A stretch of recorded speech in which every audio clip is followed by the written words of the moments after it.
Հարկելյուն գնտիներ բարի երեկո բանացայնեն ահավասիկ դարձյալ ձեզի հետենք ձեր բոլորին կողմը սպասված թիմանկար հայտակրով ինչպես ամեն չորեքշաբթի այս չորեքշաբթի եւս մենք պիտի շարունակենք հանդիպել միասնապար ծանոթանալու համար եւ բացահայտելու այնպիսի հատկանշական անձնավորություններ որոնց կյանքը մեզ կսորվեցնի հաղթահարել դժվարություններ եւ կերտել հաջողություն թիմանկար հետաքրին գրնակեդեբիլ վանացայնի գայքեչով voiceof.net եւ պիտիչային հերացայինի radio voice-of live ծրագրով ինչպես նաեւ թիմադեդրի մեր էջով հարկելիներ Այսօր մեր հաղորդաշարով գհյուրընկալենք Փեմագան արվեստի այն հազվագյուտ գերբարները մեկը, որուն շարժումը խոսք է, իսկ լրությունը պատմություն։ Բալեի առաջադար բարուհի Հայաստանի Հանրապետության վաստակավոր արվեստագետ Մովսես Խորենացի եւ Սուրբ Մեսրոպ Մաշտոց ճգանշաններու արժանացած Ժակլին Սարխոսյան Անոր Փեմագան ճամփան պատմություն է գամքի, գարկապահության, զոհողության եւ լուր ուժին մասին, որ արվեստագետը գտանի թեպի կատարելություն։ Այսօր պիտի փորձենք լսել ոչ միայն Փեմի վրայի գերբարը, այլև շարժումեն անտին կանգնող մարդը։ Բարի եկածեք, Տեգին Ժակլին։ Բարի երեկո։ Շնորհակալություն հրավերի համար։ Մենք շնորհակալ ենք ձեզ մեր, որ ընթարաճեցիք մեր հրավերը եւ վստահ եմ, որ շատ հետաքրքրական զրույց պիտի ունենանք այսօր միասնապար տեսնենք։ Ժակլին Սարխոսյան։ Անունը այսօր մեզի կհուշե Փեմի կատարելություն։ Բայց եթե վերադառնանք ըսկի, որ պահուն առաջին անգամ զգացիք, որ բառը միան խաղ չէ, այլ ճակատագիր։ Չեմ կարող ասել երբ որովհետև լինում էր պահեր, որ ընդհանրապես ուզում էի թողնել բառը, բայց բառը միշտ եղել է եւ կշարունակի իմ կյանքում, իսկ երևի դա 4 կամ 3 տարեկանից սկսվեց, երբ որ ես լսում էի երաժշտությունը եւ հագնում էի տատիկիս գեստերը, մայրիկիս զարդարանքները եւ սկսում էի ապրել Ես ինքս էի բեմադրում, հիմա երեխա եմ, ես չգիտեմ ինչեր եմ արել, բայց ինքս երաժշտությունը զգալով, շարժումը զգալով, միշտ ապրում էի։ Մեր տունը շատ մարդ էին լինում, շատ հյուրեր շատ էին լինում, որտեղ պապիկս հյուրընկալ մարդ էր եւ ինքը նվագում էր դաշնամուր եւ գիտար։ Եվ հենց որ լսում էի, որ պապիկս մի բան նվագում էր, ես վազում էի եւ սկսում էի ապրել։ Եվ ցավոք սրտի իմ տատիկն ու պապիկը նենեն եւ դեդեն շատ շուտ մահացան, ես 5 տարեկան էի, բայց մենք ունեինք ընկեր, իրենց ընդհանուր ընկերներ, որը Մանուշ Սմբատովնան էր, նա աշխատում էր Պարարվեստի ուսումնարանում, կոնցերտմայստեր էր, այնտեղ կենթանի երաժշտությունով ենք մենք դասանում, եւ ինքը ընդհանրապես ասել էր իմ տատիկ պապիկին, որ պետք է իրան Պարարվեստի ուսումնարան տանել Այո։ Ինքը տեսավ, որ ես հորինում եմ, ապրում եմ, երաժշտությունը զգում եմ, եւ 7 տարեկանում ինքը ինձ արդեն տատիկ պապիկս կենթանի չէին, ինքը ինձ տարավ Պարարվեստի ուսումնարան։ Շատ լավ։ Գրնակ ասել, որ արվեստը ընտանիքեն փխվող լեզումն է։ Անշուշտ։ Եթե այո, ձեր բարակային, ուրեմն ձեր մեծ հայրը եւ մեծ մայրն էին, որ սկացին ձեր մեջ գամ Ձեր ընտանիքի միջավայրն էր, որ ձեզ պատճառ դարձավ, որ ձեր մեջ արթնա։ Մեր ընտանիքի միջավայրն էր, ավելի շուտ իմ տատիկի պապիկի ընկերուհուն զգաց, որովհետև ինքը աշխատել է այդ միջավայրի մեջ եւ տեսել է շատ երեխաներ։ Ինքը ավելի շուտ զգաց, որ պետքա ճիշտ ուղու դնել եւ ինձ տարավ Պարարվեստի ուսումնարան։ 7 տարեկանում ինձ տարան Պարարվեստի ուսումնարան ու ասեցին մի բան թող ինքը նվագի դու հորինի մի բան բարի ցույց տուր ինչ կարող ես անել ես ինչ որ մի բան բարեցի չեմ էլ հիշում ինչ եւ ինձ ընդունեցին պայմանական ես համապատասխան չէի բարուհու տվյալներին բիզնես կարճ էր flexibility չէի այդքան ճկուն չէի ու ինձ ասեցին եթե մենք ընդունենք իրան Եթե ստացվի ինչ-որ մի բան, կստացվի, եթե չէ, տարիների ընթացքում մենք ամեն տարի տարվա ընթացքում կիսամյակին մի հատ քննություն ենք հանձնում եւ տարվա վերջ։ Ուրեմն կիսամյակին քեզ զգուշացնում են, որ կարող է քեզ հեռացնել, տարվա վերջ քեզ հեռացնում են։ Այո։ Եվ առաջի կիսամյակին ինձ զգուշացրեցին, որ կարող է ինձ հեռացնել։ Այսինքն հասանք տարվա վերջ, լուրջ հանդիպումը բարի հետ այս շրջանին էր ուրեմն։ Հիմա ես պատմեմ 8 տարեկանից ուրեմն իմ զգեստը մի քիչ մեծ էր իմ վրա, բայց այն ժամանակ ոչ մի բան չկար։ Մենք բալետի խանութ չունեինք, ոչ մի բան չունեինք։ Մենք առնում էինք տղամարդու ֆանելա, Այո։ եւ կարում էինք, կտրում էինք, դարձնում էինք բադի եւ ներկում էինք թեյի մեջ, որ դառնա մի քիչ վարդագույն կամ թեյի գույնով այդ բեժ, որովհետեւ մենք պետքա անպայման այդ գույների մեջ լինեինք։ Եվ մի քիչ մեծ էր վրաս, ուսերը բարձրացնում էի, իմ ուսուցչուհին ամբողջ դասարանի առջև հանեց իմ վրայից այդ ֆանելան, ասանք մատերով ինձ ծեծեց ուսերից, որ ես էլ կյանքում չբարձրացնեմ իրան։ Ես կանգնեցի ամբողջ դասարանի առջև մերկ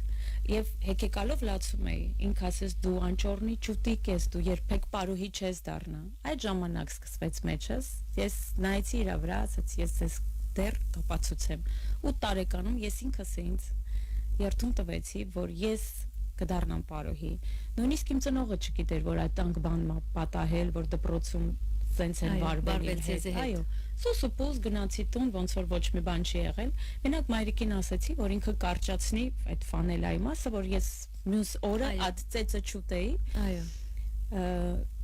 Երևի ատորվանից սկսեց իմ առաջ գնալը դեպի արվեստ եւ առաջի դժվարությունը անցնելը։ Գնանք ասել, որ այս ծավով սկսավ փոքրիկ Ժակլինին երազները իրականանալ, դերևս անուղակի օրեն։ Երբ որ դուք ձեզ գպեմատրեիք ձեր բարերը, երբ որ դակավեն 5 տարեկան կամ 7 տարեկան էիք, անսկալապար ուրեմն դուք ձեր մեջ ունեիք այդ բանը, այդ արվեստը եւ գսկայիք եւ ուզեիք իրակորձել։ Դերևս այս մեկը ջամփամաներ կամ փոքրիկ Ժակլինին երազները իրականանալու ճիշտ վայրն էր։ Երևի ճիշտ վայրն էր, եթե ես հիմա էլ եմ մտածում, եթե հետ գնամ, ես նույն ճանապարհը կանցնեմ, եթե ինձ նորից ասեն, դռները կոծերն ասեն, չես կարա, ես մեկը պնտաճակատ կանցնեմ եւ կասեմ կարող եմ, այո, նույն ճանապարհը, նույն դժվարությունները, որտեվ եթե դու չես ունենում դժվարություն, դու չես գնահատում այն ինչին դու հասել ես։ Ու դու շատ շուտ հանձնվում ես, ոչ, պիտի հակառակը դու բոլորին առաջինը քեզ պետք է ապացուցես, որ դու կարող ես։ Եթե դու քեզ չապացուցեցիր, դու ոչ մեկին չես կարող ապացուցես, որ դու կարող ես, որ դու քեզանից ինչ որ մի բան ներկայացնում ես։ Ես կարող եմ ասել, որ ես չեմ ունեցել այդ տաղանդը, բայց ես ունեցել եմ պարայնություն։ Իմ ուսուցիչը միշտ ասել է դու պարային ես, դու երաժշտությունը լցնում ես, դու լրացնում ես։ Եվ շատ կարևոր է, երբ որ մարդը բեմի վրա նույնիսկ կանգնած վիճակում ինքը կարողանում է լրացնի բեմը, լռության մեջ էլ դու կարողանաս, այդ դա դերասան է, եւ որ դու լռության մեջ լրացնում ես բեմը, լցնում ես բեմը քեզանով, դու կարող ես շատ լավ չթռնես, շատ լավ չպտտվես, հա, ոնց որ հիմա բոլորը կարևորը ոտքը միջև ականջը բարձրացնեն կամ բարձր ցածկեն կամ 15 անգամ պտտեն, բայց դատարկ են, ոչ, պարոհին պետք է լինի լեցուն, շատ կիրթ գրագետ, որ ինքը կարողանա ներկայացնի անդարաշրջանը, ժամանակը, անկերպարը, որը ինքը որ մարմնավորում է։ Ժակլին, ուրեմն դուք փոքր տարիքեն դպրոցեն անմիջապես փորձի եւ թատրոն կերտայիք։ Մինչ ուրիշ վզդիկներ, ուրիշ սպաղումներ ունեին եւ ուրիշ բաներով կսպաղվեին։ Այստեղ արդյոք դուք կտեսնեք, որ մանկությունը պետք է զիջի արվեստին եւ այդ սկացումը ժամանակի ընթացքին ձեր մեջ ցավ պատճառեց, որ մանկությունից չսկացի կամ ոչ, ինչպես ոչ։ Եթե ես ունենայի մանկություն, ես չէի դառնա արվեստագետ։ Դու պետք է ընտրես կամ դառնաս արվեստագետ ու քեզ լիովին տրամադրես քո ժամանակը լցնես արվեստով, կամ դու մնաս երեխա ու մեծանաս, հետո որոշես ինչ ես դառնալու։ Ես կարայի ուրիշ արվեստ ընտրեի, ենթանի նկարչուհի լինեի կամ ինչ որ ես գիտեմ, որ երգչուհին էլ կարելի է մի քիչ ուշ ժամանակ սկսել, բայց բալետը ոչ։ Դրա համար ես երևի պետք է զոհես եւ ընտրես կամ ժամանակը տրամադրես քեզ քո աշխատանքին կամ մնաս երեխա։ Իսկ մանկություն, բադանեկություն, երիտասարդություն եւ այսպես անցավ ձեր հանգրվանային օրեն, ձեր ուսումը գրթական բարային։ Ես յուրաքանչյուր հանգրվանի անցումը հետաքրքրական է որ լսենք ձեզ։ Կարելի է պատմել մեր ունկնդիրներուն ինչպես եղավ յուրաքանչյուր անցնում։ Այսինքն երբ որ դուք բզդիկ էիք, երեխա էիք, սկսակ բարարվեստի ակադեմիա եւ ինչպես անցավ հանգրվանները։ Նայեք, մեր մոտ միջև այդ ես գնում էի հասարակ դպրոց։ Միջև երրորդ դասարան ես սովորում էի հասարակ դպրոցում, բայց երկրորդ դասարանում ես ընդունվեցի պարարվեստի ուսումնարան եւ համատեղ էր առավոտյան գնում էի հասարակ դպրոց, ժամը 7-ին, 6-ին երեկոյան գնում էի պարարվեստի, բայց երրորդ դասարանից արդեն եւ դպրոցը եւ պարարվեստի ուսումնարանը մեկտեղ էր։ Ոնց որ դու ժամը 8-ին գնում ես բալեի դասին, ետքը հագնվում ես, գնում ես ռուսերենի կամ մաթի, ետքը նորեն փոխվում ես, գնում ես դասական պատմական բարի կամ ժողբնորոշ բարի, ետքը նորեն հագնվում ես, գրում ես ֆրանսերենի կամ մնացած առարկաների։ Այդպես էր մեր դասացուցակը։ Եվ մենք առավոտվա 8-ից մինչև 4:30 էինք, եւ քանի որ մենք պարարվեստի ուսումնարանի աշակերտներ էինք, մենք պետք է օգտակար լինեինք օպերայի եւ բալետի ակադեմիական թատրոնի, որտեղ որ ներկայացման պետք են պստիկներ, մենք պետք է գնայինք եւ մասնակցեինք։ Դու 4:30-ից հետո պետք է մնայր փորձի, քո փորձը անեիր, դա լիներ 8 տարեկան, 10 տարեկան, կապ չունի տարիքը։ Եթե դու պետք ես, քեզ 8 տարեկանից էլ պետք է վերցնեն եւ դու մասնակցես։ Եվ ժամը 4:30-ից մենք գնում էինք փորձի մինչև 6:30, ժամը 7-ին գնում էինք թատրոն, ապարում էինք ներկայացումների մեջ, կարկոպելա, գայանեի մեջ պստիկ էինք խաղում, ինչ որ պստիկները, նատքրաքրի մեջ, այո, պստիկները որտեղ որ հարկավոր էր։ Ետքը ժամը 10-ին, 11-ին վերջանում էր մեր ներկայացումը, գնում էինք տնային homework-ը անում էինք, ժամը 1-ին պարկում էինք քնելու, ժամը 8-ին նորից մենք դպրոցում էինք։ Մենք այս սենց ենք ապրել միջև երրորդ կուրս, այո, միջև ավարտելը, բայց դու այդ ներկայացումներում, որ դու մասնակցում էիր, նախ դու գնում էիր արտիստների հետ էիր մասնակցում, մեծն ժողովրդական արտիստներ, դու նայում էիր ու արդեն զմալվում էիր իրանցով եւ ուզում էիր իրենց նմանվել ու ավելի էր կոմոդ մեջի կամքը որ դառնաս իրենց պես չէր մտածում իրենցից լավ, իրենց գոնե իրենց պես, գոնե իրենց կողք կլինես, գոնե իրենց հետ առնչվես, գոնե իրենց հետ շփվես, որովհետեւ տարիքին այդ շփումը փեմի վրա իրենց հետ արդեն մեծ, այո, շատ մեծ դեր է խաղում, բացի նրանից, որ մենք շփվում էինք նաև օպերային արտիստների հետ, դա Բարսեղ Թումանյան, Գեգամ Գրիգորյան, Տիգրան Լևոնյան, Գոհար Գասպարյան, նայեք ինչ անուններ եմ ասում, կողքով մենք անցնում էինք, միջև հիմա էլ եթե իրանք կենթանի լինեին, ես կանցնեի իրենց կողք ոնց որ փուչուր երեխա եւ աշակերտ, որովհետեւ իրանք մեծություններ էին, մենք լսում էինք իրանց բերաններս բաց, որովհետեւ երբ որ իրանք պատմություն էին պատմում, այո, մենք ամեն մի բառը նենց չեմ կարող ասել ինչպիսին էինք ընկալում ու զմալված լսում էինք իրենց։ Հետո այդ տարիները, բայց ինչն էր դժվարը, մեր մոտ հենց 90-ական թվականներից սկսվեց ցուրտ մութ տարիներ, սով, երբ որ մենք կանգնում էինք հացի հերթ, մենք գիշերը ժամը 1-ին, 2-ին գնում էինք հացի հերթ էինք կանգնում, մինչև ժամը 6-ը, իսկ առավոտ 8-ին գնում էինք դասի։ Եվ մենք ունեինք մի հատ զգեստ ընդհանրապես, դա որ դու կարողանաս դուրս գաս։ Հիմա օրինակ բացում ես պատշգամբ, ասում ես ինչ պիտի հագնեմ, բան չունեմ, բայց լեցուն է պատշգամբ։ Իսկ այն ժամանակ դու ուղղակի մի հատ ունեիր, որ սա պիտի հագնես եւ գնաս։ Մնացածը դպրոցի համազգեստներ, որով դու պետքա գնայիր դպրոց։ Եվ ինձ թվում է այն ժամանակ ավելի երջանիկ էինք ապրում, որտեվ այդքան ինֆորմացիա չկար, ավելի շատ էինք կարդում, նախանձություն չկար, որտեվ բոլորը ավելի հավասար էին։ Կար նախանձություն, որ դու ուզում ես լավը լինես, եթե մեկին գովացին, դու աշխատում էիր, որ քեզ էլ գովան, որ քեզ էլ նկատեն։ Երևի այդ դա նույնիսկ նախանձություն չի, ավելի շուտ Բարի նախանցկսենք։ Ես բարի նախանցել չեմ ասում։ Ես ասում եմ Ցկտեի կլալ նմանիլ իրեն։ ավելի շատ ձգտես, որ դու քեզ էլ գովան, քեզ էլ նկատեն, որովհետև ինձ դաշնամուրի ետևը կանգնացրել էին ու չէին ուզում նկատել, դեռ տվյալներ չունեին, բայց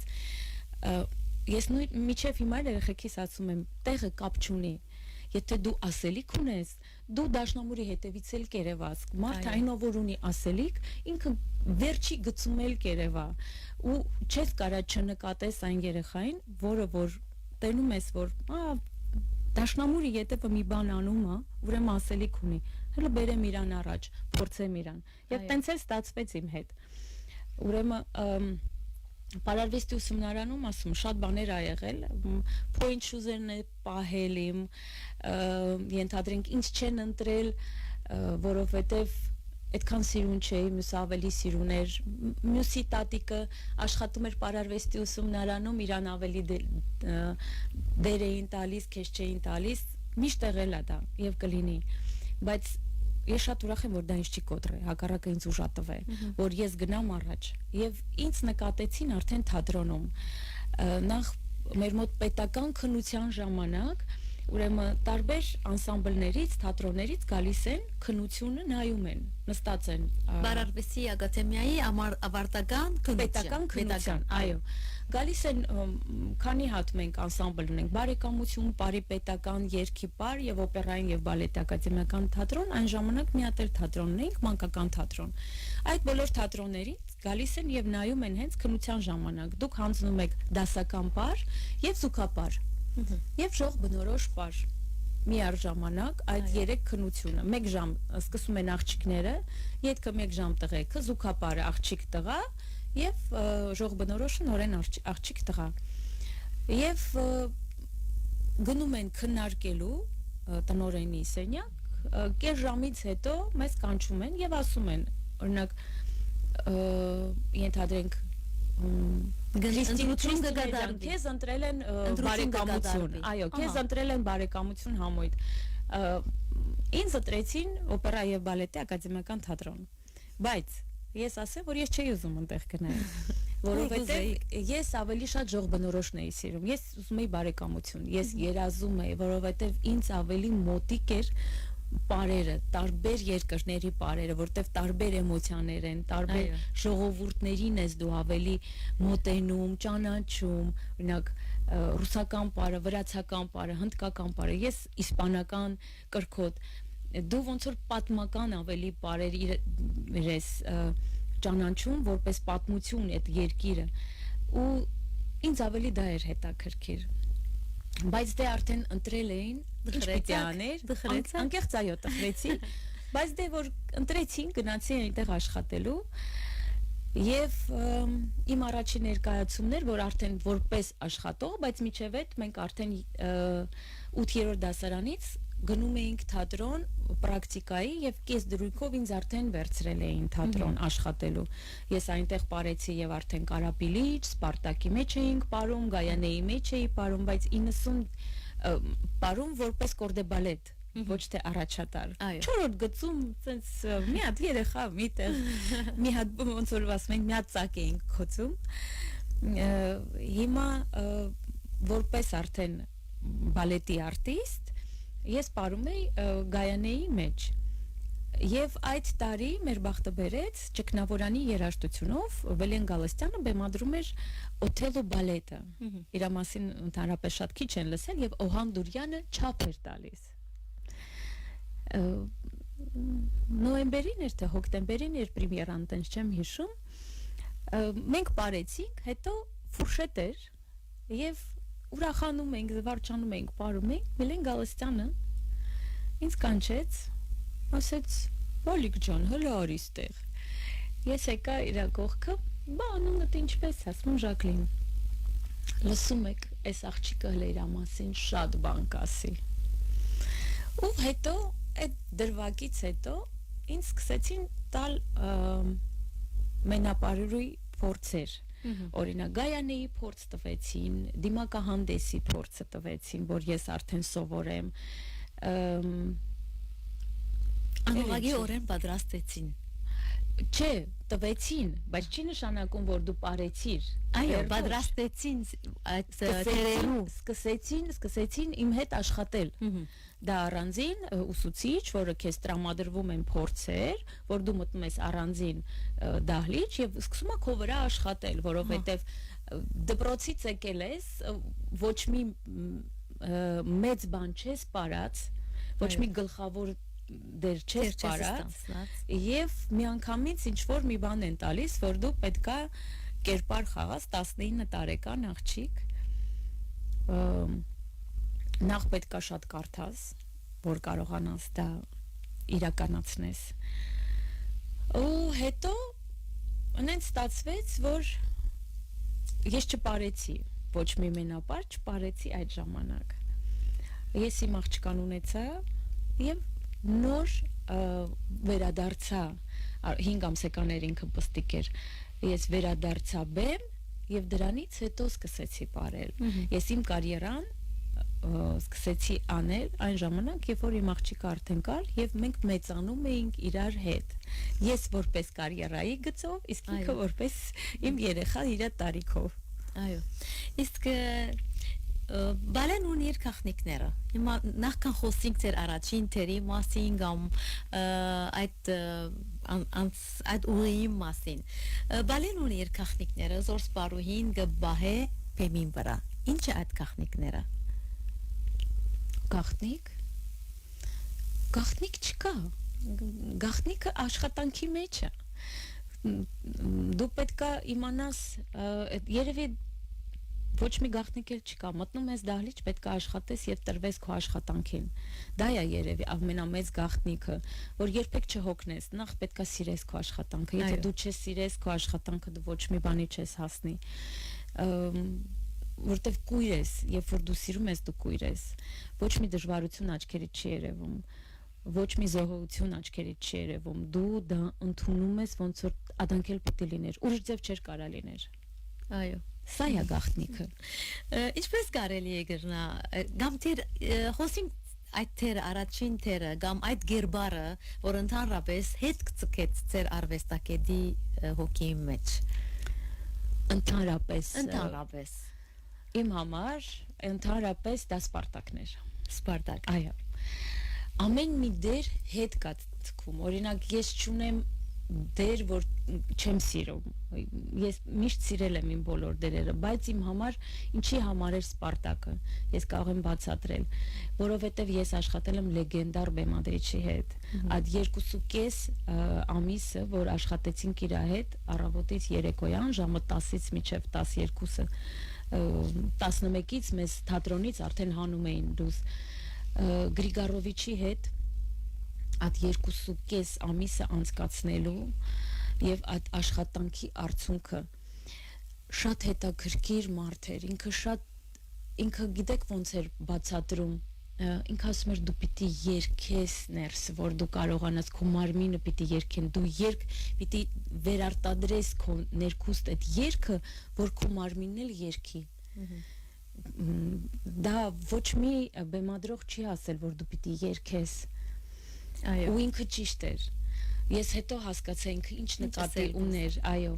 Եթե դու մենակ անես վարժությունները, դու չլրացնես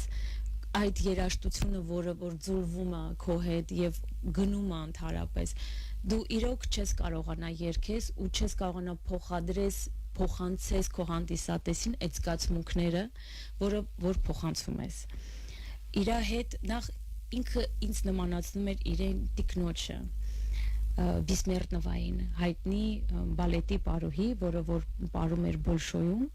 Բիսմերտնովը, եւ ինքը շուտ էր մահացել, եւ ինքը մեծ նվեր արեց ինձ, ինքը թանգարանից բերեց իր զգեստը։ Ես պրեմիերան ապարել եմ Բիսմերտնովայի զգեստով։ Դուր չեկավ իրան, ասեց, «Էս ինչ գույն է, էս ինչ եք կարել, ես չեմ հավանում»։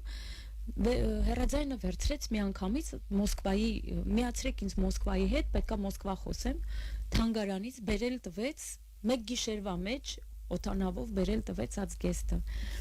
Երևի դա էր իմ համար, որ իմ համար այտենց բան են արել եւ զգեստ են բերել։ Եվ անշուշտ ասում եմ լեգենդար բալետմայստերի հետ աշխատանքը մեծ հետ կա թողել իմ սրտի մեջ։ Լավ, երբ էր այդ ժամանակը, երբ երրորդ կամ չորրորդ կարգը բարուհին արիտ տրվեցավ, որ ինքը հերոսի դերով հանդես գա։ Դա 2009 թվականին էր, ես արդեն մենապարուհի էի, ես 97 թվականից դառա առաջատար մենապարուհի։ Նինայի կերպարը մարմնավորելուց հետո դիմակահանդես ես ստացա այդ ոնց որ ասում տիտրոսը դե պաշտոնը, ամշուտ պաշտոնը, որովհետև մենք ունենք կորդե բալետ, սոլիստ, առաջին սոլիստ, երկրորդ սոլիստ, երրորդ սոլիստ, հետո նոր առաջատար մենապարող։ Ես կորդե բալետից միանգամից ցածկեցի առաջատար մենապարող, այո։ Երևի ժամանակը իմ կողմը եղավ, երևի իմ քաշը, որ ես շատ նիհար էի, 40 կիլո էի եւ 25 տարի նույն քաշին եմ մնացել, հիմա ոչ։ Եվ իմ հասակը ես շատ հասակավոր չէի, որ շատ հարմար էի պարտներներին, երևի դա էլ խաղաց եւ շատերը այդ 90-ական թվականներից թողնում էին, Հայաստանը գնում էին, աշխատանք չկար, ասում եմ, ցուրտ ու մութ տարիներին էին, մենք ձմեռը չէինք աշխատում, 3 ամիս տանն էինք նստում, 6 ամիս աշխատավարձ չէինք ստանում, անվճար գալիս էինք աշխատանքի, ոտքով գալիս էինք աշխատանքի, տրանսպորտ չկար, բենզին չկար երկրում, այդ լույսերը, որ վառվում էին, կանգնում էինք, տակը տաքանում էինք, որովհետև մրսում էինք 8 աստիճան բեմի վրա, դուք պատկերացնում եք, դու թռնում ես 2 ժամ դու ապարում ես, դու չես տաքանում, վերջում ներկայացումը վերջանում է քո, որ դու ցուրտ տեղից հետ ես գալի, ու որ հետ է գալիս մարմինդ, մկաններդ, այդ ցուրտը նոր հետ է գալիս ու դու կցածկես, դու չգիտես, դու կարող ես ոտքը ջարդես, դու կիչնես, ճիշտ կիչնես, թե չէ, որտեղ չէր զգում մկաններդ, ոտքերդ չէր զգում։ Այո։ Այդ տարիներում երևի իմ բախտը բերեց, որ քիչ էին մենապարողները, շատերը գնացին դրան վաստակելու կամ լավ պայմաններում ավելի ապրելու, մենք մնացինք մեր թատրոնը պահելու։ Եվ մենք շրջափակված էինք տանկերով,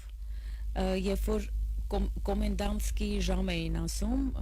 ժամը 10-ից հետո իրավունք չուներ քաղաք դուրս գալու,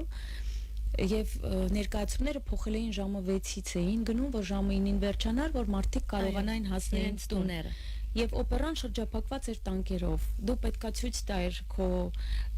տոմսը, որ դու սովորում ես պարարվեստի ուսումնարանում, որ քեզ թողնեին ներս, որտեվ չէին թողնի մարդկանց ընդհանրապես, եւ նույն ձևի դու դուրս էիր գալի, այդ տանկերի կողքով անցնում էիր, գնում էիր տուն, ցուրտ ու մութ տուն, որտեղ մոմի լույսի տակ պետքա նստեիր, դասերը տանեիր, բալեշուզները կարեիր, մատերը ծակեիր այդ մախատասեղով, որ մյուս օրը պետքա գնաս փորձերի։ Մենք sense դժվարություններ ենք անցել, բայց դա էլ մեզ չի կոտրել։ Ու երևի այդ եմ ասում, իմ բախտը ուղղակի բերեց, որ չկար առաջատար պարուհիներ, դրա համար ինձ ճանապարհ տրվեց, այսպես ասած, երևի որ շատ արագ եղա, որ ես արագ ցածկ, որովհետև տենց արագ ցածկ չի լինում երբեք։ Բայց դուք արժանիալ էիք։ Ես չէի կարող ասել, որ արժանի եմ, չէ, արժանի մարդիկ շատ կային, բայց ուղղակի ես երևի հայտնվեցի ճիշտ տեղում, ճիշտ վայրում, երևի ճիշտ ժամանակին, երևի ասում եմ բախտը բերեց կամ Աստված իմ կողքին էր այդ ժամանակ։ Ինձ մենակ ինչն էր փրկում, որ իմ աշխատասիրությունը ես դա միշտ եմ ասել եւ կասեմ, իմ ուսուցչուհին ինձ ասում էր դուրս արի դահլիճից, բավ է, ոչ, մի հատ էլ ես անեմ, մի անգամ էլ կրկնեմ, մի անգամ էլ կրկնեմ։ Ինքը արդեն դուռը փակում էր, կանգնում էր դռան մոտ, ասում էր, չէ, մի հատ էլ սա, մի հատ էլ նա։ Երևի դա ինձ եւ այդ դրա շնորհիվ էր, որ երևի տեսան, որ ես ուզում եմ, որ ես կարող եմ, որ իրանք կարող են առաջ վստահել, այո, այդ դերերը վստահել, այո, դրա համար էլի տվեցին։ Այո, իսկ ինչպես կարելի գլագերդել եւ ներկայացնել գերբարմը, զոր արվեստագետը կբահանջվի ովևէ բնակավարի մեջ։ Այսինքն դերևս դուք ստիպված եղած եք մեծ դարիքով բստիկ աղջիկի մտերը ստանցնել կամ հագարակը կամ ընդհանուր գերբարմը օրինակ դերևս խիստ գերբարմը խիստ թերմը ինչպես կարելի գլա այդպես իրար նմանցնել։ Դա կոչվում է դերասանի վարպետություն։ Եվ մենք դա անցել ենք մեր պարարվեստի ուսումնարանում։ Իմ ուսուցչուհին եղել է Թերեզա Գրիգորյանը, պարարվեստի ուսումնարանի տնօրենը։ Ու ինքը ինձ նկատեց, միակ մարդն էր, որը ինձ նկատեց եւ ինքը ինձ երևի երկրորդ կյանքը տվեց, որ իմ թևերը չկոտրվի, որ ես կարող եմ դերասանի վարպետությունով ամեն ինչը անել։ Օրինակ ես դա ասեցի, որ մարդ կարա բարի, բայց դերասանի վարպետություն չունենա եւ չկարողանա փոխանցի դա։ Իսկ կարողա դու դերասանի վարպետություն ունենաս եւ այդ հուզմունքը, սերը, հիացմունքը կարողանաս փոխանցել աչքերի միջոցով, ձեռքերի միջոցով եւ ներկայացումը դիտելիս դու արդեն զգաս ինքը ինչ ազգ։ 35 տարեկան էի, երբ որ ինձ առաջարկեցին խաղալ Ռոմեո Ջուլիետի կերպարը։ Եվ ես միջև կարդացել էի Ռոմեո Ջուլիետը, դիտել էի ֆիլմերը, բայց երբ որ դու 16 տարեկանում ես կարդում եւ նայում, տարբեր է, երբ որ դու արդեն մեծ հասակում ես դա, դու այնպիսի նյուանսներ ես գտնում, այնպիսի բաներ ես գտնում, որը դու չես գտել 16 տարեկանում։ Այո։ Խելքը լրիվ տարբեր է։ Եվ արդեն ուրիշ ձև ես նայում քո կերպարը, ուրիշ ձև ես կերտում քո կերպարը։ Նույն Կարմենի կերպարը դու չես կարա նույնը լինես 16 տարեկանում, նույնը լինես 35 տարեկանում, դու արդեն վերանայում ես քեզ որպես կերպար եւ ներկայացումը երբեք չի եղել նույնը, երբեք։ Մարդ ես դու, ունենում ես լավ տրամադրություն, ունենում ես վատ տրամադրություն, բայց դու ես գալի բեմ, ամենը մոռանում ես։ Այո։ Շատ դժվարություններ ենք ունեցել եւ առողջական, ես ապարել եմ երիկամների ցավերով, ապարել եմ ուսս դուս ա եկել տեղից 39 տաքությունով, ամեն ինչով եւ երբ որ երեխատել է հիվանդ, դա ոչ մեկին չի հետաքրքրում։ Դու իրանք տոմս են առել, եկել են քեզ նայելու, դու պետքա դուրս գաս եւ խաղաս, ներկայացնես ներկայացում, ուրիշ բան քեզանից չի պահանջվում եւ ոչ մեկի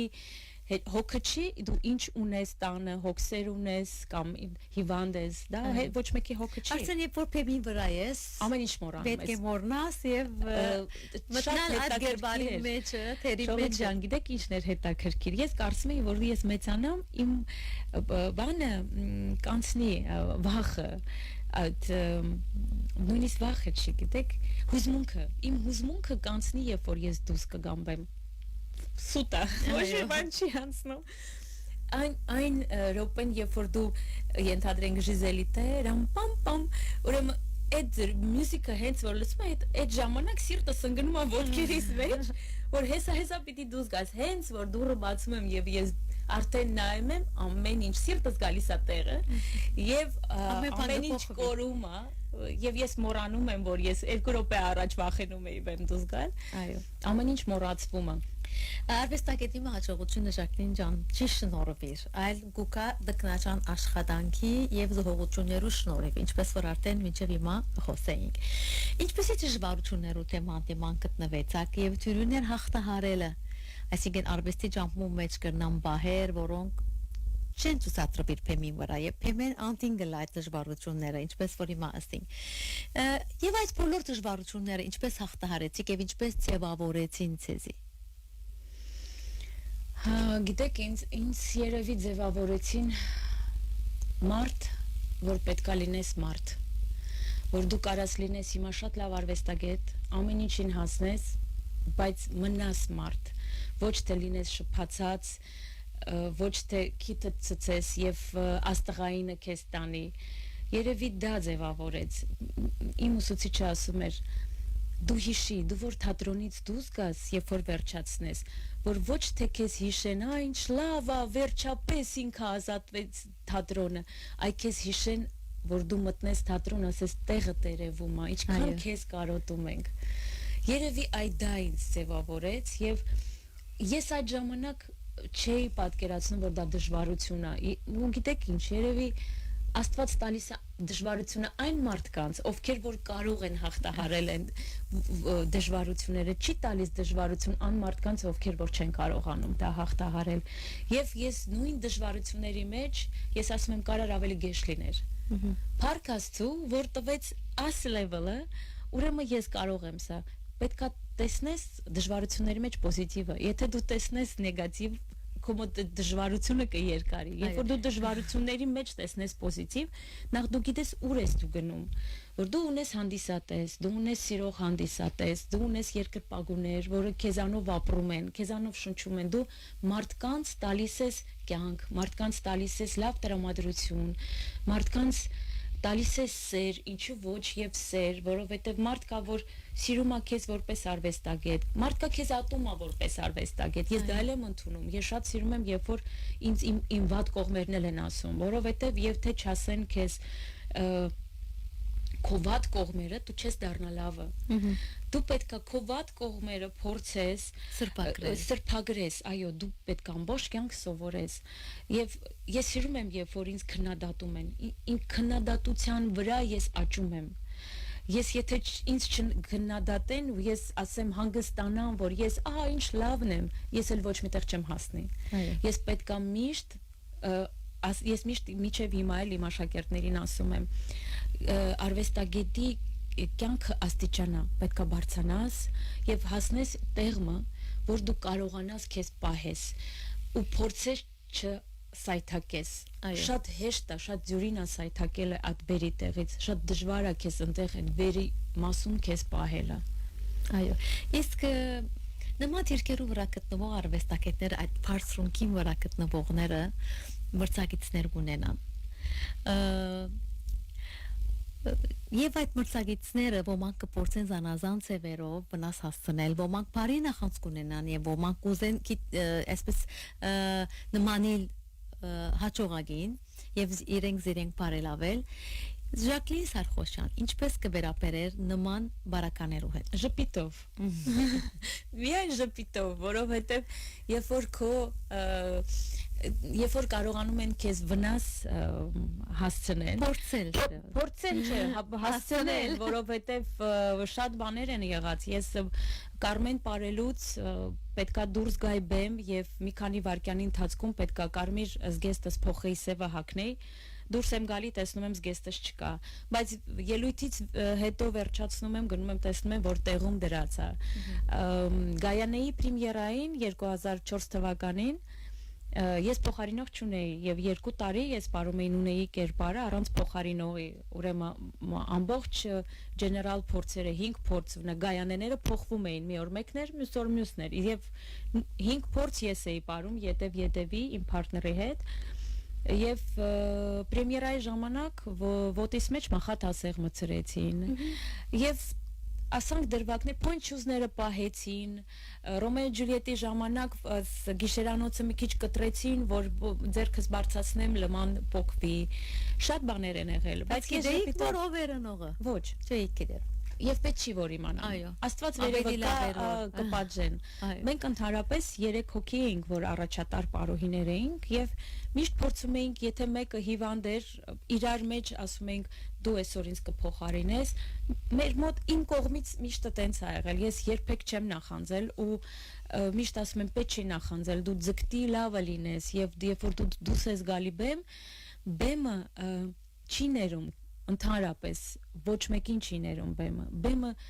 մեր քնությունն է, բեմը ցույց է տալի դու ով ես, եթե դու լավն ես, եթե հանդիսատեսը քեզ հավանեց եւ բեմը քեզ ընդունեց, ուրեմն դու կմնաս, եթե դու բեմը քեզ չընդունեց, հանդիսատեսը քեզ չընդունեց, ուրեմն դու լավը չես։ Լավ, եթե ճնշումը մեծ է, իսկ ակնկալությունները բարձր, ինչ բան կդառնա ձեր ներքին հենարանը։ Ճնշումը ինչ առումով ճնշումը մեծ է։ Ճնշում pressure, այսինքն ում կողմից։ Շրջապատի կողմից։ Ես ուղղակի փակվում եմ իմ մեջ եւ անում եմ իմ աշխատանքը եւ վերջ։ Ուրիշ ես sense մի բան կարամ ասեմ, երբ որ ես պետքա բեմադրեի իմ ներկայացումը, ինձ ոչ ոք չէր հավատում, շողիկ։ Ինչ չէին հավատում, նույնիսկ իմ ամուսինը, նույնիսկ Կարենը չէր հավատում։ Ոչ ոք, ամենամոտիկ մարդը քեզ չէր հավատում, որ դու կարաս, որ դու կարող ես հավաքես օպերա եւ բալետի ակադեմիական թատրոնի մենապարողներին, դերասաններին բեմադրես եւ նաեւ պարես ու նաև փորձերը վարես եւ նաև լույսի մասին, դեկորի մասին, այդ ամեն ինչի մասին մտածես միառժամանակ։ Ես նույնիսկ քանի անգամ փորձի ժամանակ եղել է, որ չեմ հասցրել կոշիկս կապեմ, որովհետեւ այնտեղ դեկոր էի փոխում կամ պոմրեժին ասում էի, որ հիմա պետքա ծուխը դուզ գա կամ երեխեք այն մյուս կոմը անցանք կամ ասի վերցրեցիք, որովհետև շատ դժվար է միառժամանակ եւ ապարել եւ փորձավար լինել եւ հետ պոմրեժի հետ, լույսի հետ խոսալ եւ հետեւել, որ ամեն մեկը իր ժամանակին դուս եկավ, ինձ ոչ ոք չէր հավատում։ Եվ կարևորը ես ինքս ինձ հավատացի, ես իմ ուժերին հավատացի եւ ես դա արեցի։ Ամենակարևոր բանն է։ Այո։ Հակառակ այլ արվեստներու բալեի կյանքը կարճ է։ Ինչ զգացում գուդարցեզի այն գիտակցությունը եւ ժխտական աստեցություն դվավ թե վարգյանը վայելելու զգացումը, որ այն ժամանակ որ դուք մտածեիք, որ այսինքն այս բալեի կյանքը կարճ է, նայած մույս արվեստներուն։ Ժխտական աստեցություն գուդարցեզի այդ մտածումը գալ ընդհանրը գսեիք վայելե մաս վարգյանները։ Երբեք չեմ մտածել դրա մասին, քանի որ ընդհանրապես կյանքը կարճ է, կապ չունի բալեի թե ոչ, այո, բալեի կյանքը կարճ է, 20 տարի ապրելուց հետո պետքա գնայինք թոշակի։ Ես երբեք չեմ մտածել դրա մասին, որտեվ նախ շատ եմ ապրել, շատ եմ ապրել, որովհետեվ ինչ որ մեկին, եթե չէր հավանում, մեր շատ ա եղել բալետմայստերը Վիլեն Գալստյանը, առանց փորձի բեմական փորձը օրկեստրով անցնում են, ինքը ասում է ես այս աղջկան չեմ հավանել, Ժակո գնա բարի, ես առանց փորձի, առանց բեմական փորձի դուս էի գալի բարում, ես շատ եմ բարել ու երևի եւ այսպես ասեմ կշտացել եմ այդ ամեն ինչից, դրա համար չեմ զգացել դա, որ ու չեմ էլ մտածել, որ դա կարճ է պիտի գնամ։ Ես այդ որոշումը արեցի, երբ որ եկա Բեյրութ, անկեղծ ասած, որովհետև 6 ամիս, երբ որ Պարուհին դուրս չի գալի բեմ, ես 6 ամիս տեղ էի, 6 ամիս ընտեղ էի։ Երբ որ Պարուհին 6 ամիս բեմ դուրս չի գալի, նա հետ է գնում, մանավանդ երբ որ տարիքը մեծանում ես, երբ որ դու չես աշխատում, այդ հաճախականությունով չես դուրս գալի բեմ, ավելի հետ ես գնում։ Եվ ես որոշումը արեցի, որ իմ հանդիսատեսը ինձ պետք, բայց կարա, եթե ես շարունակեի ապրել, ես մինչև հիմա էլ կապարեի։ Այո։ Որտեվ եթե դու արդեն ֆորմայի մեջ ես ու ներկայացումներ ես խաղում, ինքնաբերաբար դու հետ չես գնում։ Ես որոշում արեցի, որ իմ հանդիսատեսը ինձ պետքա գեղեցիկ հիշի։ Ես թեթև, գեղեցիկ, ինչպես ես սկայի, ջահել վիճակում հիշի, ոչ թե արդեն փնտրի իմ վրա թերությունները, այստեղ գերցավ, այս իմ քիչ վատ արեց, այսա, ոչ, ամեն մարդ պետքա ժամանակին հեռանա։ Եվ իմ համար դա դժվար չէր, դա էլ ասեմ, որովհետև ես հիմա ունեմ ուրիշ զբաղմունք, ես ունեմ գիտելիք, որը ուզում եմ տամ իմ երեխաներին, եւ ունեմ ուրիշ ճյուղել, որը ունեմ բեմադրություն, որովհետև ամեն մարդ չի կարող պարող բեմադրի եւ ամեն պարող չի կարող լինի ուսուցիչ։ Ես ունեմ այդ երկուսը, երևի ինձ Աստված իրոք համբյուրել է, որ ես այդ ամեն ինչ այդ երկուսն էլ ունեմ։ Իսկ ուրեմն գրնանք հասկանալ, որ հրաժեշտ փեմին գրնանք հասկանալ չէ, հարցում հրաժեշտ փեմին վերջ է թե նոր սկիզբ։ Նոր սկիզբ, որովհետեւ ես կարծում եմ, որ լրիվ ուրիշ սկիզբ է եղավ իմ մոտ, նոր սկիզբ աշակերտական եւ բեմադրակչական կյանքին։ Այո։ Վերջ պարային կյանքին, բայց սա վերջը չի, որովհետեւ ես հիմա sense նայում եմ ինձ, զարմանում եմ, սա ես եմ եղել, արդյոք իմ հետ ա եղել այդ կյանքը, որովհետեւ հիմա դու ապրում ես ուրիշ կյանքով։ Դու չես ապրում քո անցյալով, դու ապրում ես ներկայով, դա շատ կարևոր է։ Եթե ես ապրեի անցյալով, կարող է այո զղջայ, ես նույնիսկ բարձանում եմ բեմ փորձ եմ անում իմ երիտասարդների հետ, ես չեմ կարոտում բեմին, որովհետև իմ երեխաները շարունակում են իմ աշխատանքը, իմ արդյունքն է դուրս գալի բեմ, իմ շունչն է դուրս գալի բեմ, ես դարբերներով, այո, դարբերներով։ Այո։ Այս նոր հանգրվանը, այս սերգյանքի նոր եւ կարեւորակույն հանգրվանը թերը եղավ համասկայինի, քայնե բարիտ վրոցի եւ քնար բարախումբի սաներու հետ աշխատելը։ Արդյոք այս ծեր դեստլագանը մանուգին եւ բադանին հոգի մեծանել արվեստի քաղաքները եւ ապրեցնել թատրոնի գախարտական աշխարհին մտնոլորտը։ Ես գտնում եմ այո, որ դա էր իմ առաքելությունը, որ իրոք Աստված հենց ինձ չուղարկեց ինձ ու հենց այդ տարիում, որ ես այդ շեմին էի, այդ որոշումը կայացնել ու գնալ բեմից, թե չգնալ բեմից, երևի իրոք Աստված ճիշտ ճանապարհը տվեց, ճիշտ ուղին։ Ես չգիտեմ ինչ կլիներ, եթե ես մնայի Հայաստանում։ Ես միջև հիմա երևի կպարեի, եթե մնայի Հայաստանում։ Բայց երևի ճիշտ ուղղություն էր, ճիշտ որոշում էր, որ իրոք մարդ պետքա կիսվի իր գիտելիքով։ Ինքը եթե թողնի իր մեջ, դա արդեն նախանց մարդ է լինում։ Իսկ դու պետքա այո սիրեցնես, ես միշտ երեխեքին ասում եմ, դուք եթե չշարունակեք նույնիսկ պարը, դուք առնչվում եք բարի աշխարհի, երաժշտության աշխարհի, դուք լսում եք երաժշտություն, դուք լսում եք դասական երաժշտություն, ժողովրդական երաժշտություն, դուք լայնածավալ եք արդեն մտածում, որովհետև դուք արդեն ուրիշ ժողովուրդների երաժշտությունն էլ գիտեք, դուք գիտեք իսպանականը ինչ է, դուք գիտեք ենթադրենք հունգարականը ինչ է, ֆրանսիականը, նույնիսկ բացատրությունները, ինչի է տառանտելան, ինչի է պարը տառանտելա կոչվում իտալականը, որ բացատրում են, որ սա սարդի եւ նույն ժամանակ զարգացում է, այո, դու պետք է իմանան իրանք պատմությունը, նույն բարի պատմությունը, երաժշտության պատմությունը, ով է Արամիլիչ Խաչատուրյանը, ինչեր է գրել, ինչ ներկայացումներ ա արել, մեր կոմպոզիտորների Հախինյան, Եղազարյան, Սարյան, այդ մեծ կոմպոզիտորների, որ մոռացվում են, Հովանիսյան, շատերին պետք է ճանաչեն, որ իրենք այդ բոլորին ծանոթանան եւ զարգանան եւ այսօր երբ որ դուք կտասավանդեք այս երդասարտներուն հետ, երբ որ երդասարտ բարողներուն աչքերում մեջ գնայիք, ինչ բան կուզեք տեսնել, դաղանդ թե գամք, սեր, ես կուզեմ տեսնել սեր, եթե սիրում է գործին հանդեպ, իրենց գործի հանդեպ, այո, եթե դու սիրում ես, դու ունես եւ կամք եւ ունես տաղանդ, նույնիսկ եթե տաղանդել չունես, դու քո աշխատասիրությունով, քո կամքով կարողանաս հասնել, այո։ Դրա համար ես ուզում եմ, որ իրանք սիրեն այն ինչ որ անում են, կապ չունի ինչ ես անում, քո աշխատանքը լինես բժիշկ, լինես ուսուցիչ, լինես սպորտսմեն, բիզնեսմեն, չգիտեմ, պետք է սիրես քո աշխատանքը, սիրես այն ինչ որ դու անում ես։ Երբ որ պիտի դա նախատեսությունը պիտի ըսեք ձեր աշակերտներուն, ինչ նախատեսություն կուզեք ըսել։ Ինչի վերաբերյալ։ Իրենց աշխատանքի, ձեր աշակերտները անշուշտ բարի կամ ընդհանրապես եթե կուզեք կյանքի թեմային ներսպամը ըսել իրենց։ Այդ եմ ուզում ասել ու երբեք պետք չի ամենակարևորը պետք է մնաս մարդ ինչ էլ լինես ուր որ հասնես ես ասում եմ երբ որ մտնում եմ թատրոն ինձ այնց հաճելի է որ ինձ ասում են քո տեղը երևում է այն քո աչքերը որ դու ժիզելի մեջ խենթանում ես ոչ ոք չի ինձ դա չգիտեմ միլիոն դրամ արժի եւ անփոխարինելի է ոչ մի դրամով դու դա չես կարողանա կամ մտնում ես պարարվեստի ուսումնարան քո աշակերտներն են արդեն դասավանդում այնտեղ կամ քո աշակերտները քեզ զանգահարում են Վիեննայից, Փարիզից, Ամերիկայից եւ ամենակարևորը որ չմոռանաք ձեր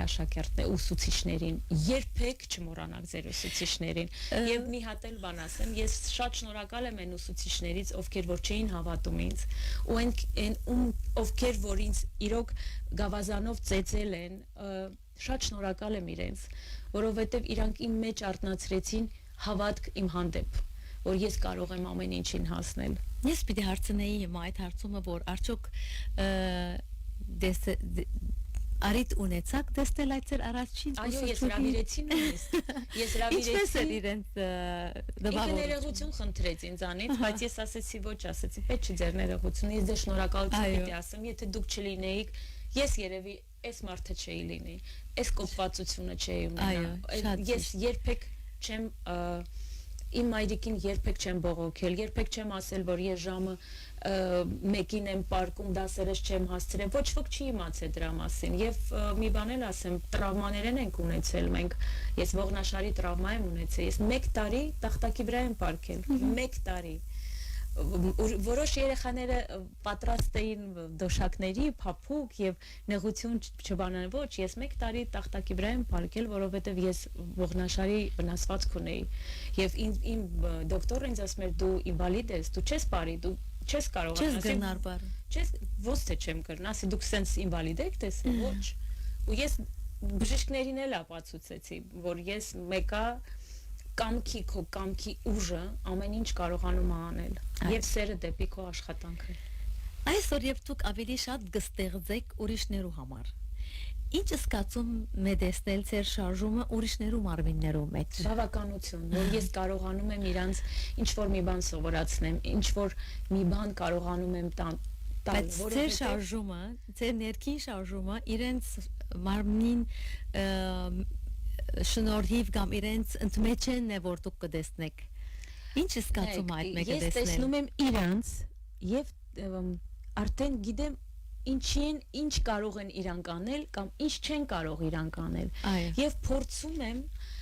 անինչ որ իրանք կարող են անել մի քիչ ավելի բարդ վիճակով իրանց անշուշտ բարդ որովհետեւ ես ուզում եմ որ իրանք երբ որ նոր չլալիք բան չկա իմ ուսուցիչը ասում է կա չեմ ուզում չեմ կարող բառը չկա հանի քո մեջ են հանի այդ բառը կարող եմ ամեն ինչ կարող եմ հիմա դու ես տեսնում եմ ենթադրենք եթե երեխան կարա անի 1 հատ ուրեմն երկուսն է կարա անի ես իրան 1 հատով ցույց եմ տալի հետո կամանց աշխատելով ենթադրենք 2 հատին հասնում ենք դրա համար ես չեմ կարող ավելի բարդ դնեմ այն ինչ որ ինքը չի հաղթահարի ես պետքա իմանամ իր որակը իրենց կարողությունները իմ երեխեքի կարողությունները իմանամ ուղղակի մի քիչ դժվարություն որ իրանք կարողանան դա հաղթահարեն իրանք երբ որ ասում ենք նատքրաքեր պիտի անենք ամիս ու կես սեպտեմբերից ինչքան անցավ 2 ամիս ու կես թե 2 ամիս անհնարին է no way ոչ ասի անհնարին չի որ աշխատենք ամեն ինչ էլ կհասցնենք այո իսկ այդ բավականությունը կստանաք երբ ձեր գործիմը արդյունքը կտեսնեք հիմա այսպես այս ներկայացումները որ իբր ուսուցիչ իբր փեմատրիչ կաշխատիկ արդյոք նույն բավարարությունն է կամ նույն բավականությունն է որ գստանայիք երբ որ դուք մենակադար էիք կամ դարբեր է ես միշտ ինձանից դժգոհ եմ միշտ ես դժգոհ եի երբ որ ես սպարում էի ես միշտ իմ մեջ թերություններ էի գտնում ես sense դրվագել պատմեմ մի անգամ ուրեմն մեր պարուհիներից մեկը պետքա երեխա ունենար եւ ինձ կանչեցին ասեցին պետքա գայանե ապարես ես պարում էի ունեի կերպարը երկրորդական կերպարը մենք յուրախաղեր ունեինք եւ այնտեղ 4 հատ ներկայացում էր մի գայանեն 4 հատ չէր կարողանա ապարել պետքա գայանե ապարես թատրոնա չեմ կարող ասել ոչ քեզ ասեցին բայց դա ինձ չի վայելում այդ գայանեն իմ կերպարը չի օքեյ բարեցինք սովորեցի բարեցի այդ կերպարը բայց ոնց որ ես չէի զգում որ ես գայանե եմ ես ավելի զգում եմ որ ես նունե եմ բայց երբ որ դու պետքա ապարես պետքա թատրոնա պետքա փրկես ուզած չուզած այո եւ ինչ որ սխալ արեցի այնտեղ ուրեմն 2 հատ պետքա դառնեմ 1.5 դարձա եւ ոչ ոք չնկատեց եւ շարունակեցի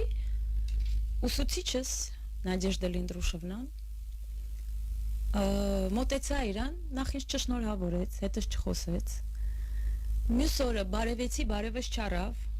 ասեց ու ես մեծ մարդ եմ երեխա ունեմ արդեն 20 քանի տարեկան մեծ մարդ եմ կայացած առաջատար պարուհի եմ երբ որ 2 հատը գնես այն ժամանակ ես քո հետ կխոսեմ կբարևեմ մյուս ներկայացումը սպասում էի ես անգամ դարձա երկու անգամ չի 1.5 չէ մի քիչ ավել նույնիսկ ասում եմ քառորդ չեմ դարձել ոչ պիտի եթե դու դալիճում անում ես դու պետքա բեմի վրա էլ անես մյուս ես սպասում եմ մյուս գայանեն գա որ ես ապացուցեմ որ ես կարող եմ այդ 2 հատը անել որ հետս խոսա չի խոսում անցնում է չի բարևում ու բոլորը սենց նայում են մեծ մարդ ես ամոթա ուսուցիչը քեզ չի բարևում սենց նայեց իմ վրա ես գիտեի որ դու կարող ես դրա համար չէի բարևում բայց ես ապացուցեցի, որ ես կանեմ։ Բայց դա ամենայն վատ օրերից մեկն էր, որ քո ուսուցիչը քեզ չի հավատում, ոչ ուսուցիչը պետք է միշտ հավատա, բայց ես ասեմ, որ ես միշտ դժգոհ եմ, թե պարած ժամանակ ինձանից միշտ դժգոհ եմ եղել, թե նույնիսկ ներկայացումից ես միշտ դժգոհ եմ, ես չեմ կարող ասեմ, ահա լավ էր, ահա ես գոհ եմ, երբ որ ես դա ասեմ, ես էլ անելիք չունեմ այս աշխարհում։ Ճիշտ։ Լավ, մենք անցինք մեր դասը արագ հարցում պատասխանելու։ Ինչ է այն գերբարը, որ գխոսի ձեր ներաշխարհին հետ։ Մի քանի կերպար կարող եմ ասել. Ժիզել, Կարմեն, Ֆրիգա։ Եթե Ժակլին Սարխոսյանը այսօր հանդիպի փոքրիկ Ժակլինին հետ, ինչ կպսպսա անոր։ Ոյ, անկեղծ ասած, չեմ էլ մտածել։ Երևի ոչ մի բան չի ասի։ Ոչ մի բան չի ասի, չէ։ Կասեի գնա նույն ճանապարհով։ Շատ լավ։ Փեմին վրա դուք միշտ կատարելության պատկերեք, երբ բարակույրը փակվի, ինչ զգացում կմնա ձեր մեջ։ Կմնա։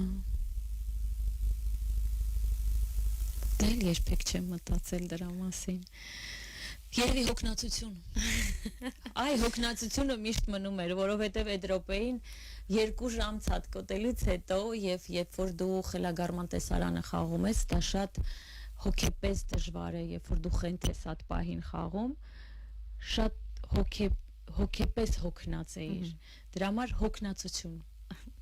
Գամբահեր երբ մարմինը կշարունակե բարել, բայց հոգին այլ դեղ է։ Մարմինը ոչ մարմինը չի կարա առանց հոգու բարի հոգին պետք է լինի որ մարմինը բարի Ինչ նախասիրություններ ունիք ձեր ազատ ժամերը ինչպես կանցնեք կարդալ ֆիլմ նայել եւ հիմա օրինակ ամառը շատ սիրում եմ պարտեզում անցկացնել բերք հավաքել հողի հետ աշխատել իսկ խոհանոցի մեջ որքան ժամանակ կանցնեք շատ քիչ որովհետև միշտ ես շատ արագ եմ ամեն ինչ անում ու շատ արագ կարողանում եմ ոնց որ Կարենը ասում է շատ արագ կարող եմ 3 բան սարքել սալատ պատերազմ եւ ինչ որ մի բան հնարել խոհանոցում այդքան չեմ սիրում որովհետև անկեղծ ասեմ երբեք ժամանակ չեմ ունեցել խոհանոցում երկար մնալու ուղղակի խոհանոց գալիս ես որ մի բան ուտես եւ վերջ բայց ասեմ իմ աղջիկը օրինակ խոհանոցը շատ է սիրում իր համար դա մի ուրիշ աշխարհ է իսկ ինչ կարևոր խորհուրդներ տված են ձեզի ձեր ուսուցիչները եւ դուք ինչ կփորձեք փոխանցել ձեր աշակերտներուն նույնը մնալ մանց խորհուրդները այո Իսկ այսքան դաղան հաջողություն, բայց ինչ բանի մեջ լավ չէ Ժակլին Սարխոսյան։ Ինչ բանի մեջ լավ չէ։ Երևի չի սիրում, երբ որ իրան սուտ են խոսում։ Այո, ադի դուք չեք սիրել։ Դերևս կրնակ ինչի մեջ լավ չէ։ Այո, այսինքն ինչ բան գարով չեք անել, լավ չէ կամ մարզանքի մեջ կամ չէ, կոմպյուտերի մեջ, հեռախոսի մեջ, դրանից ոչ մի բան չեմ հասկանում։ Այդ դրա մեջ ընդհանրապես չկամ։ Ուր է Ժակլինին ամենեն հարազատ եւ հանգիստ վայրը։ Տունս։ Իմ տունը, իմ հայրենիքը, իմ հողը, իմ ջուրը։ Ինչ հարցում կսպասեիք, որ հարցնենք այսօր ձեզի, բայց չհարցեցի։ Ոնց որ թե ամեն ինչ հարցրեցիք։ Շատ շնորհակալ ենք այս գեղեցիկ զրույցին համար։ Իսկապես շատ պետք էր որ մեր ունգընտիրները եւ ագընտիրները լսեին ձեր փորձառության այս լայն աշխարհը իսկապես շատ հետաքրքրական էր նոման արվեստագետիմը անցած ջամփան ուղին լսել գամքի զորությունը եւ այս բոլոր գերբարները որ ձեր մեջ ունիկ եւ մեծ աստեցություն գործած են ձեր Գյանքի եւ այսպես գերդումին համար իսկապես շնորհակալ ենք որ մենք պետք է լսեինք եւ բոլորը պետք է լսեին այս գեղեցիկ զրույցը շնորհակալություն անգամ եւս որ դուք մեզի ընթառաջեցիք եւ հարստացուցիք դիմանկարի մեր հաղորդաշարը ձեզ էլ եմ շատ շնորհակալ Շողիկ ջան ու ընդհանրապես երևի մեկ հարցար զրույցով ամենը չենք կարողանում վերցնել, Անշուշտ, որովհետև շատ անկան բան խոսելու բան կա։ եւ ասելու, բայց ամենակարևորը ասեցինք շնորհակալություն հրավերի համար։ Այո, անշուշտ մեկ ժամվա ընթացքին այսքան վաստակ կամ այսքան աշխատանք անգարելի է որ գարենանք բացահայտել հուսամ գրցանք մեծամասնությունը բացահայտել ձեր այս հաջողության գաղտնիքներուն Ձեզի հաջողություն կմաղթենք ձեր կարիք աշխատանքներուն հաջողություն եւ հուսանք օրը դարձյալ կտեսնենք ձեզի փեմի վրա որպես մենակատար վետերան չեմ ուզում վետերան ես ուզում եմ իմ աշակերտներին տեսնեմ բեմի վրա այ դա ամենակարևորն է շատ շնորհակալ ենք դարձյալ ձեր ներկայության համար Հարկելի ունգընտիրներ, այսպեսով կպագենք մեր հետաքրքրական հանդիպումը։ Կհիշեցնենք, որ թիմանագարը այսօր հյուրընկալեց Հայաստանի Հանրապետության վաստակավոր արվեստագետ Բարուսույց, բալեի մենաբարուհի Ժակլին Սարխոսյան, որուն հետ մեր զրույցը տողվող է շնչում լա յուրաքանչյուրիդ։ Շնորհակալություն ցայնե հաղորդավար Անտոնիին, շնորհակալություն բոլորիդ, որ մեզի հետ եք այսօր։ Մեր հաջորդ հանդիպումը առաջիկա չորեքշաբթի բացահայտելու նոր անձնավորությունը եւ անոր հաջողության գաղտնիքները։ Ցտեսություն։